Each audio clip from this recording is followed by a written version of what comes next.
Change a question, change your life. When it comes to planning your life, I want to get you to learn to ask 3 questions now. And the first one is not, what am I going to do? And how many understand why now? Say I. The question you want to ask yourself is, what do I want? What's my outcome? What's my result? The word RPM, the first one, is to get you focused on the target. The target is not the activity. The activity can change. It's what's the result I'm after. Human beings have a capacity they've undersold themselves on. We think that the outside world determines how we feel. If people have to behave a certain way, if your husband or your wife or your kids or your coworkers or whoever, your boss, has to behave a certain way for you to be happy, and if they don't, you're unhappy, then you're always going to be unhappy, because the more people around you, the more they're going to change that, because they're all human, right? And if you have to be a certain way to be happy, you're going to violate it too. So my invitation is, as great as it is to achieve, more important to enjoy. And if you can enjoy every moment in that state, when you're feeling loving and playful and passionate and curious and awe, you treat other people 100 times better than when you're feeling frustrated, pissed off, overwhelmed, worried, stressed, or feeling sorry for yourself. You need a strategy. But that's not the first place you should look at. It's the first place all of us look.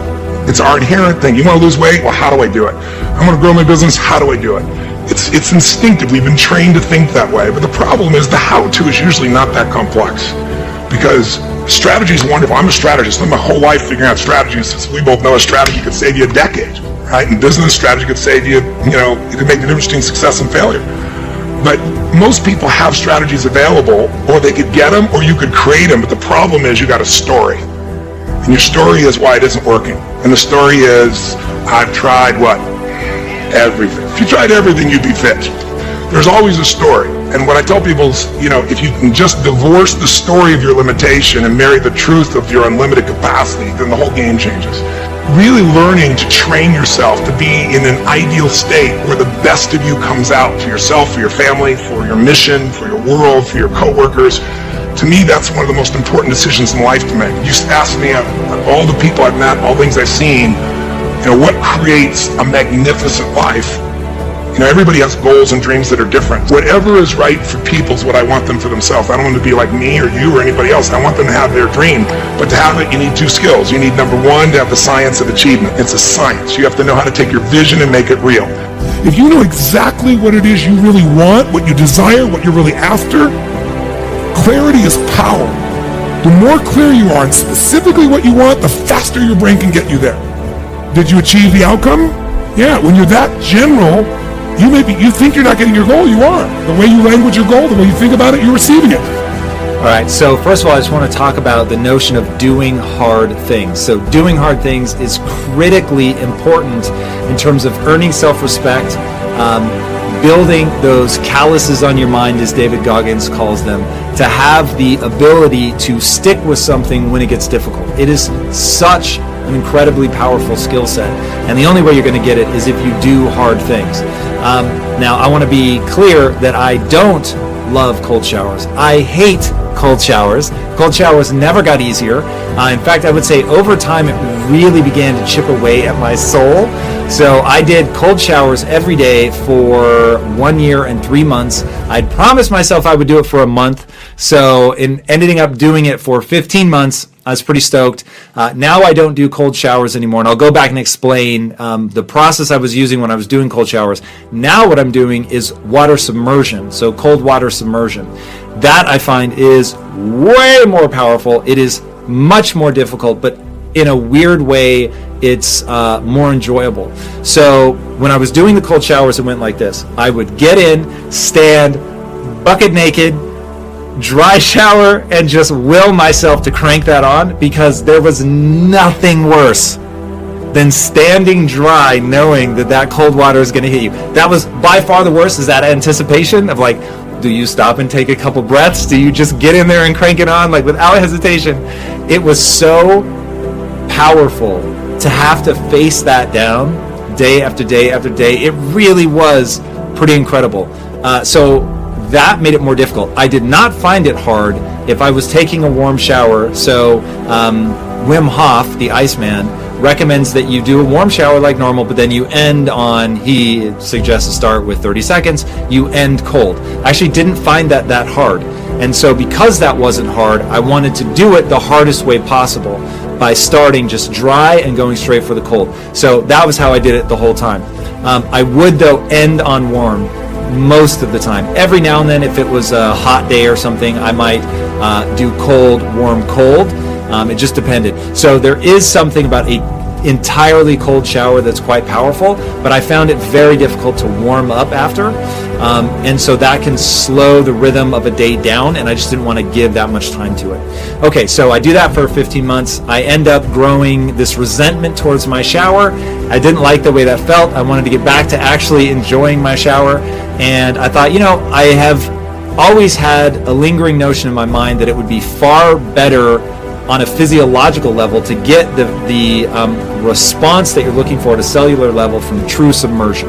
And since I have a swimming pool that for most of the year it's not heated, I thought, well, I'll just start going in the pool during the winter months. Pool gets down to about 58 degrees. That's plenty cold, let me tell you. And it is so much more intense than a cold shower because there is no part of your body that isn't getting the life force sucked out of it by the cold. And so, one, you feel like a total badass doing it, and you get that self-confidence, you get that, like I'm here, I'm doing hard things, I'm pushing through. So that gave me a lot of confidence that it was having the kind of physiological effect that I was hoping it was have.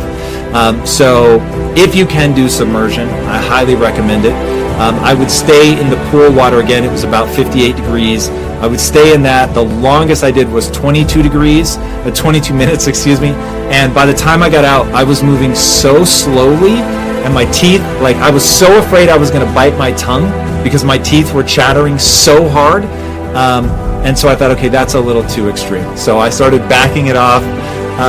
And then the important part is to warm up naturally. So I wouldn't end up taking a warm shower until, say, 45 minutes later to give my body the command that it had to warm up on its own.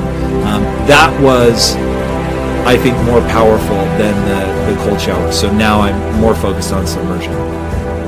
You know what? I'm not just a student.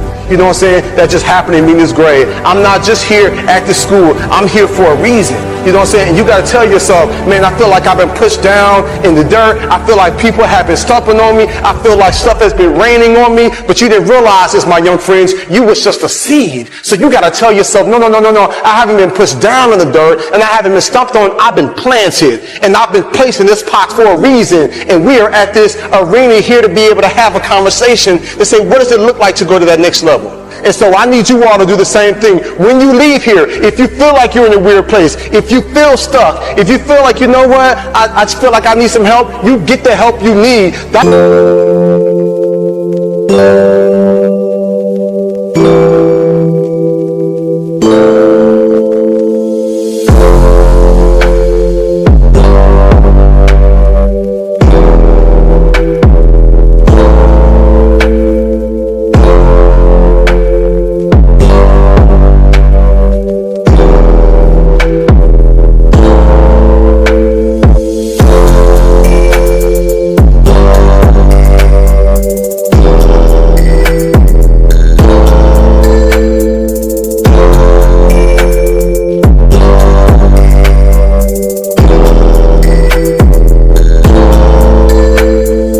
You show how strong and how bold and how powerful you are.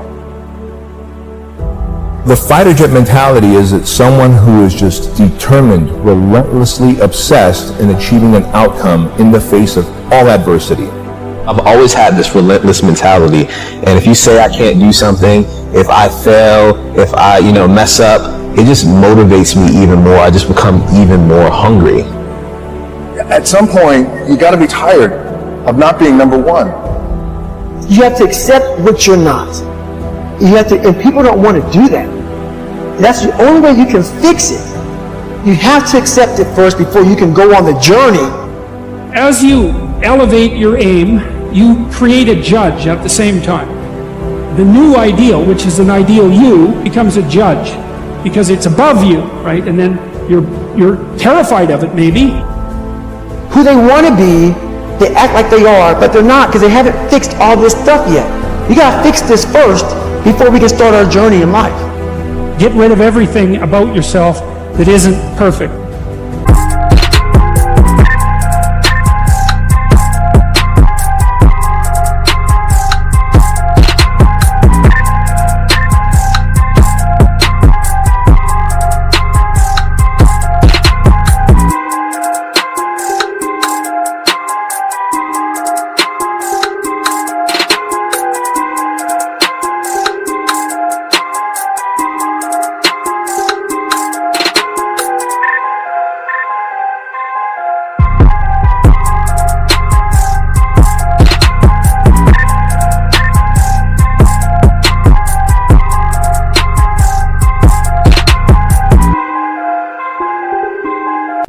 Everything else does. You can either live your dreams or live your fears.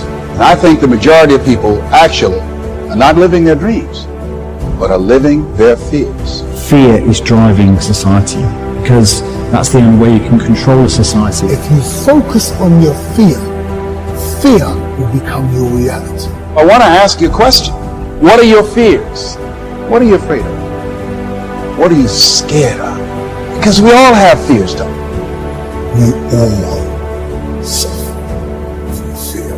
The reason that most people are not living out their true potential is because of fear. You cannot just let that fear freeze you. You just have to turn that into, again, the positive. You cannot let it, become so overwhelmed that you cannot do anything. If you just focus on that moment where you're doing, then you'll be okay. And Einstein said those who've never failed have never tried. The reason most people don't take action is simple. It's fear. Fear of failure, fear of success. Perfection equals paralysis.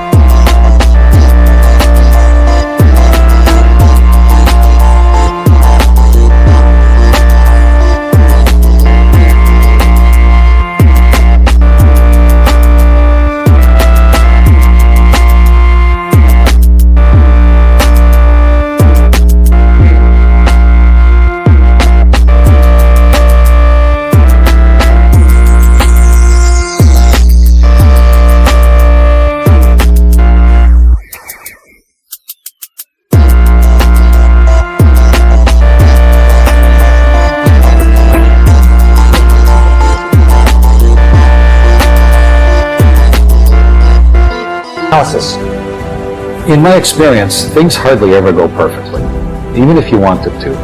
The stuff goes wrong, that's just life. When everything seems to be going against you, remember that the airplane takes off against the wind, not with it. Don't just sit there and complain about what I can't do. When you walk this journey, you must know that it's going to go down before it comes up. But when it comes up, it's going to go so much higher than you've ever been. And when you understand the difference between no longer focusing on being a champion and instead of delivering a championship performance, Everything will change. because it's the people who build themselves into someone who can give a championship performance that win.